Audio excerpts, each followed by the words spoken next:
থেকে বিভক্ত করেছে, সেই ৭২-এর সংবিধান থেকেও তারা ফিরে আসতে চায় না।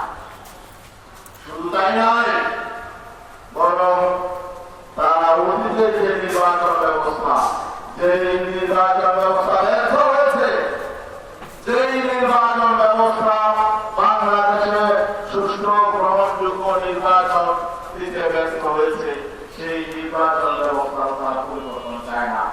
তারা সংস্কার চায় না, তারা সাংবিধানিক পরিবর্তন চায় না, তারা নির্বাচন ব্যবস্থার পরিবর্তন চায় না, তারা রাজনৈতিক বন্দোবস্তের পরিবর্তন চায় না।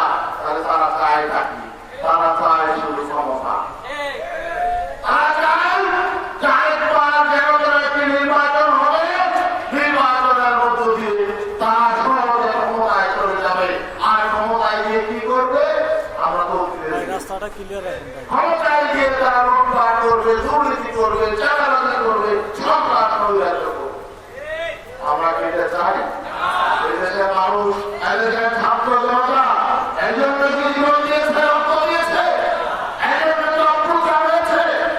আবার পুরাতন রাজনীতি, আবার সংঘাত সহিংসতার রাজনীতি, জিজ্ঞাসার রাজনীতি, লুটপাটের রাজনীতি, কর্তৃত্ববাদী শাসন, স্বৈর শাসন, ফ্যাসিবাদী শাসন আবার আমাদের মধ্যে চেপে বসুক, আবারও ফিরে আসুক নতুন রূপে, নতুন চরিত্রে। পুরাতন ফ্যাসিবাদ এবং স্বৈরতন্ত্রী শাসন আবার আমাদের মধ্যে চেপে বসুক। আমরা এটা চাই? চাই না। এই জন্যই আমরা আসলে আন্দোলনে নামতে বাধ্য হয়েছি। আমরা যারা ফ্যাসিবাদ বিরোধী আন্দোলনে ছিলাম, শুধু আন্দোলনই ছিলাম না, বরং নতুন রাজনৈতিক বন্দোবস্ত দিয়েছি, নতুনভাবে নির্বাচন করতে চেয়েছি, সংস্কার চেয়েছি এবং নির্বাচন পদ্ধতির পরিবর্তন চেয়েছি। কেন নির্বাচন পদ্ধতির পরিবর্তন চেয়েছি? কারণ বর্তমানে যে নির্বাচন পদ্ধতি রয়েছে, বিগত দিনে তা ব্যর্থ হয়েছে। এই ব্যর্থ নির্বাচন পদ্ধতি দিয়ে সামনে যদি নির্বাচন হয়, সামনে নির্বাচন ব্যর্থ হবে।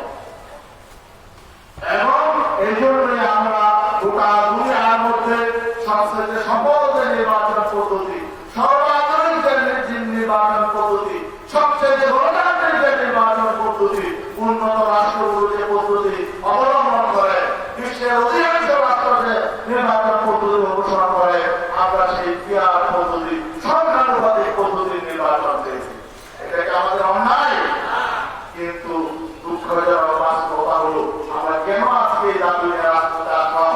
কারণ যাদেরকে সংস্কারের দায়িত্ব দেওয়া হলো, যেই ঐক্যবদ্ধ কমিশন করা হলো রাজনৈতিক দলগুলোর সাথে সমঝোতা করার জন্য, তারা আমাদের সাথে নিয়ে সমঝোতা তো দূরের কথা, আমাদের কথাও তারা শুনতে রাজি হলো না।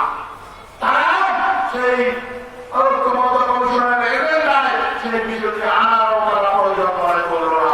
আমাদেরকে অবজ্ঞা করলো, অবহেলা করলো এবং আমাদেরকে তারা মনে করলো যে আমরা মনে হয় বাংলাদেশের যে দাবি করেছি এটা নতুন কোন বিষয় না, এটা নতুন কোন বিষয় নয়। বরং আপনারা যে তত্ত্বাবধায়ক সরকার পাস করেছেন, এটা তো দুনিয়ার কথা না, কোথাও নাই। এটা বাংলাদেশের জন্য নতুন বিষয়, ইরান নতুন নয়, ইরান দুনিয়ার পুরাতন বিষয়, অনেক রাষ্ট্রে আছে। কিন্তু রাজনৈতিক ব্যর্থতা, সাংবিধানিক ব্যর্থতা এবং সামগ্রিকভাবে সাংবিধানিক প্রতিষ্ঠানগুলোর ব্যর্থতার কারণে আপনারা যে তত্ত্বাবধায়ক সরকার নিয়ে এসেছেন, এটা হলো নতুন সিস্টেম। এই নতুন বিষয় কেন নিয়ে আসবেন?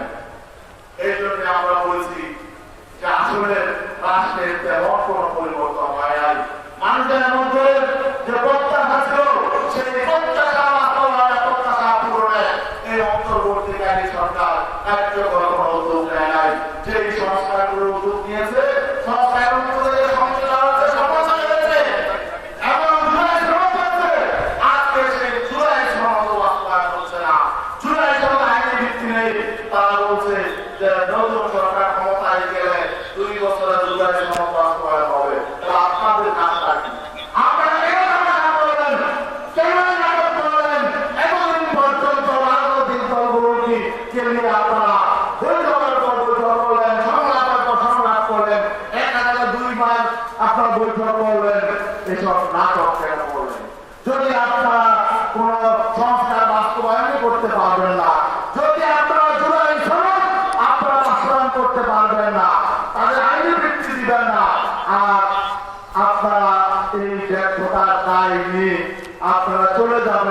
এটা আমরা চাই না।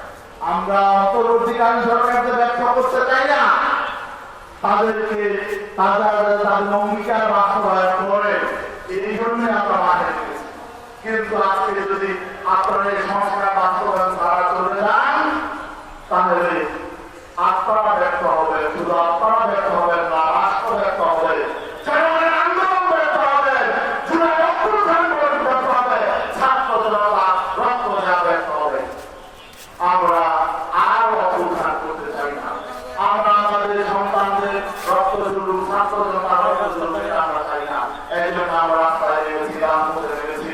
এই জন্য ইসলামী আন্দোলন বাংলাদেশের দায়িত্বশীল রাজনৈতিক দল অনেকে বলে আমরা নাকি নির্বাচন চাই না, নির্বাচন পিছিয়ে দিতে চাই, এই জন্য নাকি আন্দোলনে নেমেছি। নির্বাচন চাই না, আমরা কি চাই? আমরা কি চাই?